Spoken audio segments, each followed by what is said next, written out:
Oh, ba't dito ka na naman nakatambay gabing-gabi na? Aba, ikaw na nga itong inaalala ko dahil nabalta ako, nahihilo ka daw kanina. Sinabi ko naman kasi sa'yo, pagka sobrang init, huwag ka nang lalabas ng bahay. At kung lalabas ka, magdala ka ng payong. Saka magdala ka ng tubig. Kaya nga, hindi na nga ako nagpataya kanina kasi sobrang init. Nahilo nga ako.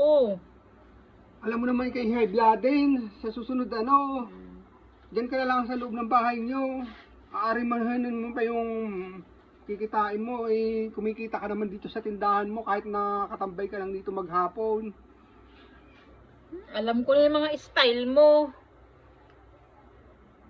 Ano kasi, wala kang pamasahe bukas. Sa 25 yung sweldo ko. Baka pwede mo muna akong pautangin. Ganyan ka naman naalala mo lang ako pag uutang ka. Alam nga naman, bukas pa kita istorbohin ang pasok ko maaga, alas 4.